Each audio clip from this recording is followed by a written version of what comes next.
Hi viewers, இன்னைக்கு நம்ம breakfast சீரீஸில் ஹெல்தி காலிஃப்ளவர் வீட் பாஸ்தா எப்படி செய்கிறதுன்னு பார்க்கலாம். மிக்ஸி ஜாரில் வேக வச்ச காலிஃப்ளவர் 1 கப் எடுத்துக்கோங்க.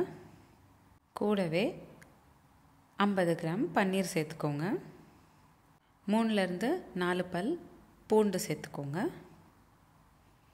அடுத்து 1/2 ஸ்பூன் மிளகுத்தூள், 1/2 ஸ்பூன் உப்பு சேர்த்துக்கோங்க.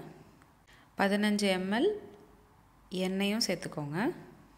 எல்லாம் சேர்ந்து நல்லா பேஸ்ட்டாக அரைச்சிக்கோங்க. இப்போது நம்ம பாஸ்தா சாஸ் ரெடி ஆகிடுச்சு.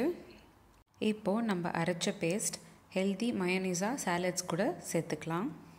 இப்போது ஒரு பேன் எடுத்துக்கிட்டு அதில் 20 ml எண்ணெய் சேர்த்துக்கோங்க. கூடவே நான் கலர்ட் கேப்சிகம் சேர்த்துக்கிறேன்.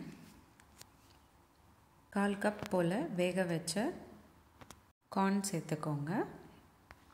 இது எல்லாத்தையும் நல்லா வதக்கிக்கோங்க. ஒரு 2 நிமிஷம் போல் நல்லா வதக்கிக்கோங்க.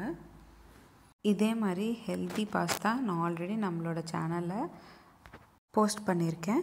டிஸ்கிரிப்ஷன் பாக்ஸில் லிங்க் ஷேர் பண்ணுறேன், அதுவும் செஞ்சு பாருங்கள். இப்போது நம்ம காலிஃப்ளவரோடு பண்ண மாதிரி நான் பச்சை பட்டாணி, மஞ்சள் பூசணிக்காய், பாலக்கீரை வச்சு பாஸ்தா செஞ்சுருக்கேன். குடமிளகா கார்னும் நல்லா வெந்தக்கப்புறம் 1/2 கப் மஷ்ரூம் சேர்த்துக்கோங்க. மஷ்ரூம்ஸ் நல்லா வெந்தக்கப்புறம் நம்ம செஞ்சு வச்சுருக்க காலிஃப்ளவர் பாஸ்தா சாஸும் சேர்த்துக்கோங்க. நல்லா கலந்து விட்டுக்கோங்க.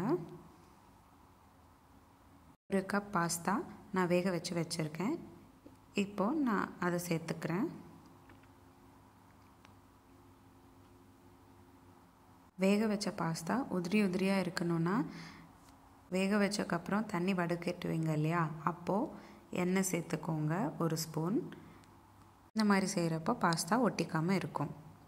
நல்லா மிக்ஸ் பண்ணக்கப்புறம் 2 நிமிஷம் வேக வச்சிங்கன்னா காலிஃப்ளவர் வீட் பாஸ்தா ரெடி ஆகிடும். உங்களுக்கு இந்த வீடியோ பிடிச்சிருந்தால் லைக் பண்ணுங்கள், ஷேர் பண்ணுங்கள். ரெசிபி ட்ரை பண்ணிவிட்டு எப்படி இருந்ததுன்னு எனக்கு கமெண்ட் பாக்ஸில் கமெண்ட் பண்ணுங்கள். இதே மாதிரி டெய்லி ஒரு ரெசிபி பார்க்குறதுக்கு என்னோடய சேனல் சப்ஸ்கிரைப் பண்ணிக்கோங்க. மீண்டும் சந்திப்போம் ஒரு அழகான ரெசிபியுடன். தேங்க்யூ.